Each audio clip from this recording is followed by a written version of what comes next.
funnily enough, one of the things that I do now, um, as I mentor secondary school age kids, and it's something that I really emphasize to them, is that there are so many different paths you can take.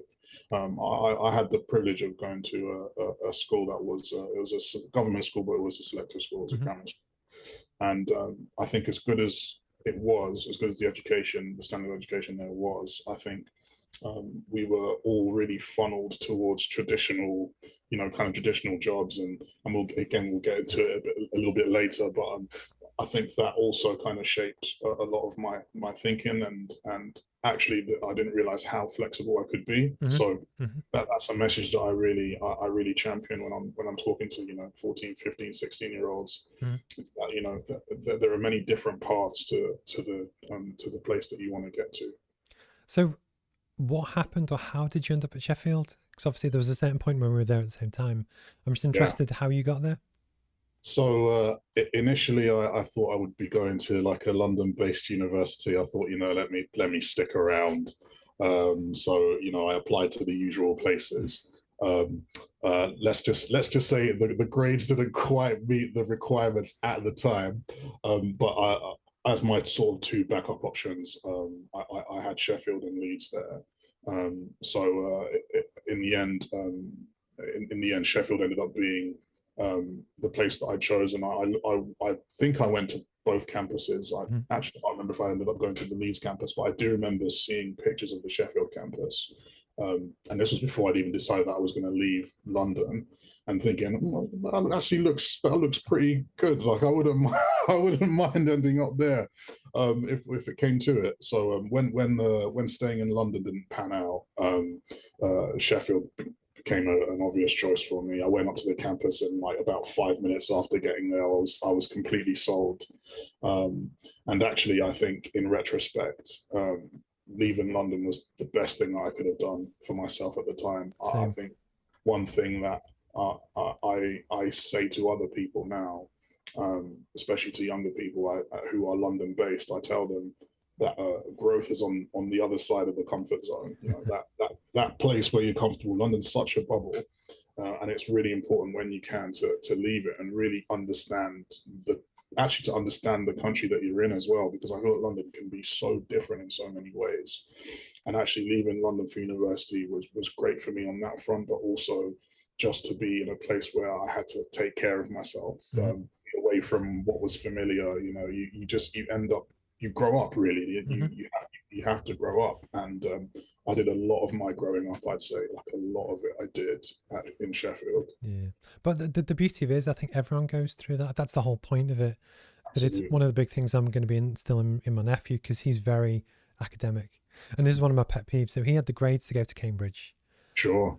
but what was annoying was that he passed all the exams, did everything he needed to do, but then he wasn't selected by a college. And this is one Mm, of my big pet peeves, is the fact that, for me, people should be win places or careers on merit, not on who the dad is, who the parents is, if their uncle went to that college. mm, And then the fact that Baron, they live near Cambridge anyway, the fact mm. that he didn't get in, 'cause it's a completely different social route if you Yeah. go to Cambridge or Oxford, if you go to Sheffield. But actually for him, I think that real world kind of environment will actually be so much better for him, if that makes Yeah. sense. But it's That what I kind of love is that it's the way it mashes together, or university mashes together people from all different cultures from around the world that you've never met before. So absolutely. I'd never really interacted with people from London before, or different Sure. communities. And we both did engineering, and on our course we had a lot of Chinese students. But again, you're working with these people day to day, that it does genuinely broaden your horizons, because you're like, actually, they are very similar. And one of the things that I love as well is that you could have people from all over the world, every country in the world, Mm, but if they go to a certain similar university, they've probably got similar character values and traits. And I've probably had on this podcast about 10 people that went to Sheffield Uni, and they're all right. actually quite similar. And it could be that I just pick people I want to talk to that are quite similar. But Right. the point is, it's that kind of melting pot to just figure out who you are and what life is. And yes, you want to get a piece of paper at the end of it, but actually, Sure. it's about kind of so much more. So out of interest, then, how did you find the whole university experience? Was it what you thought it'd be? It was.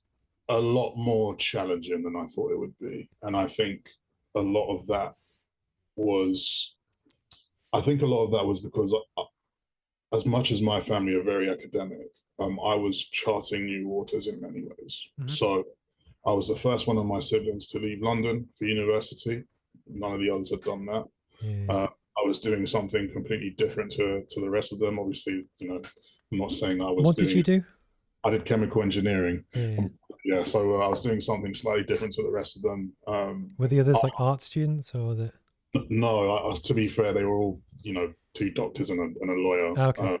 Yeah, so traditional, the approved list of Nigerian parent professions. I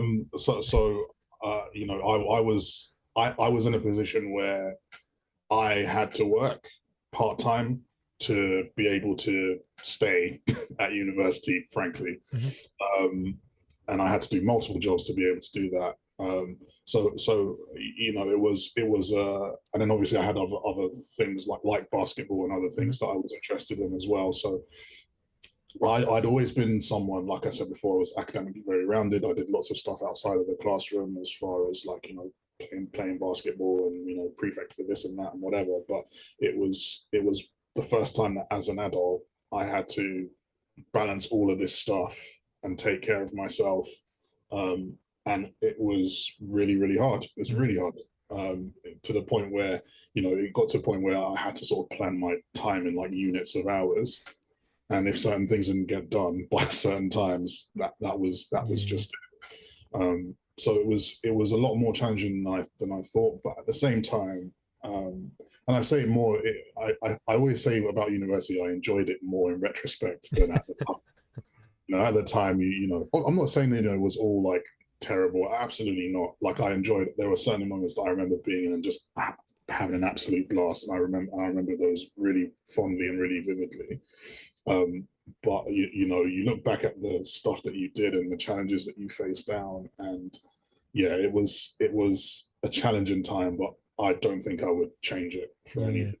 I think one of the big things for me is that I learned how to learn at uni.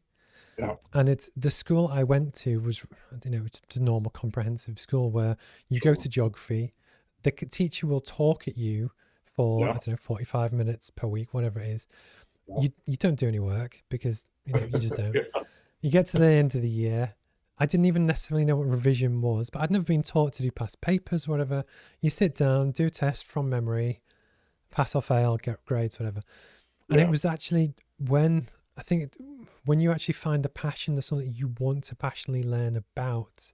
Yeah. For me, it just sparked something that actually was a completely different ball game. That it wasn't just a case of I'm being told to write this on a piece of paper, wanting to. And one of the big things that I found is that when I did mechanical engineering as my undergrad, some of the people on my course went to really posh schools. Like there was a lady who went to Cheltenham Ladies College, which is like the female version of Eton. Right. And it's biased, but it's almost where I think they had such a head start because they were taught how to do exams and stuff. As well. I was learning it from scratch.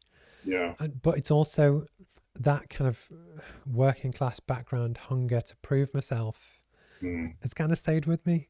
So again, absolutely. I wouldn't change it, but it's a difficult environment to put yourself through. And what's also quite funny is, again, in hindsight, when you were almost at uni, struggling to work and get exams and stuff, did you ever have it where, you're worried about failing or just not?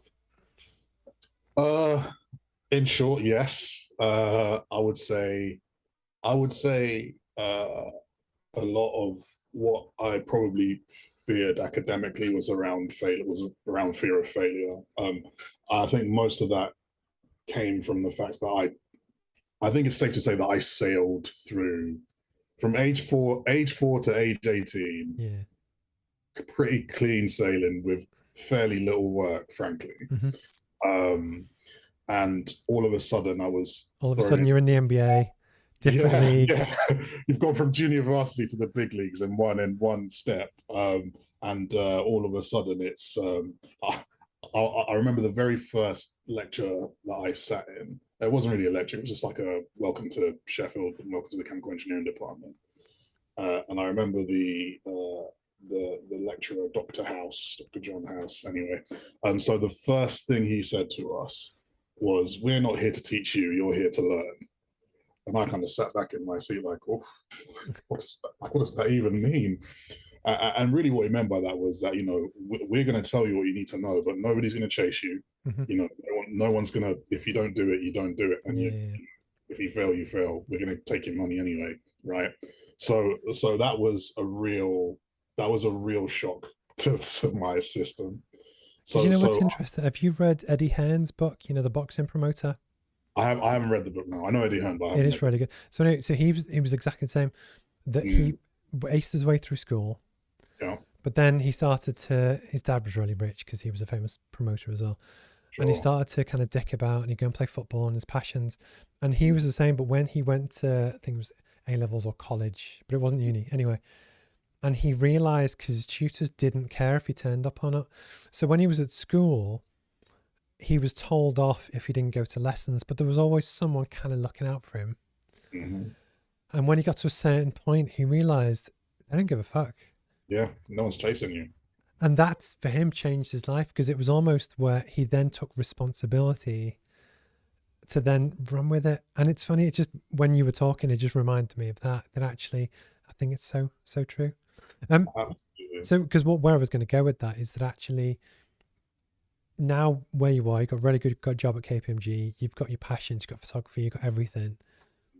Looking back, did you think you'd ever get there? You know what I mean?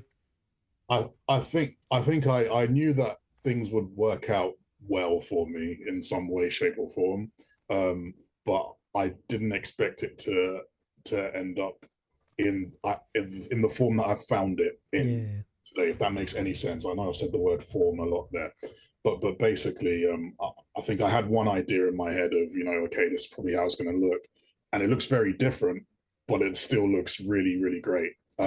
So I certainly didn't see myself doing photography in the way I'm doing it at the time. I would say I didn't really see myself even in the corporate world at the time. Mm-hmm. I had a very sort of clear image in my head of, you know, I was going to go get my chemical engineering degree, go drill for oil somewhere, and then, you know, live happily ever after, basically. And you know, the reality ended up being, you know, very different to that. So it's not quite the image I had, but it's definitely a picture that I'm enjoying. Because isn't that so funny? Like I was the same. It's almost where at uni you can almost think 10 years ahead, where Mm-hmm. you'll be excited. You know, I was also kind of groomed to go into construction engineering, travel. Yeah. So obviously I went to Jamaica after my undergrad, but it Mm. was, you actually can't necessarily think past that. You just don't Mm. understand what's there. And one of the things that I've really enjoyed as well is the ability to pivot and change. So although I went into construction, this was Yeah. pre 2008 recession, Yeah. tanked, hit. Okay, I'll pivot. I'll do a PhD, go back, do that, learn this, do that. I'm Mm-hmm. not really enjoying it, and plus it's not really getting me excited. I'll start a business. I'll do. Yeah. But the point is, nobody teaches you that. It's the fact that you don't have to stay in one lane. Yeah. And nobody in my family had ever done that before. And part of the reason why I love doing podcasts and talking to people is that, you know, you can do whatever you want. You could quit today and just live in a tree if you want to. You might run out of money, but the point is, you have that ability to just do whatever you want. Absolutely, and I can definitely relate to kind of being somebody who's kind of breaking new ground as far as, you know, what people in their family are. I don't think anyone's kind of had a side hustle in my family in the way that I've done. Well, not yet, So but you can be the first. You can be the trailblazer. absolutely, and I'm really leaning into that and embracing that actually. And I've started to notice. I've started to notice my older siblings starting to do certain things on the side. I'm like, oh, interesting. That's Yeah. interesting. You started to do that. Yeah, it's really. I definitely relate to that.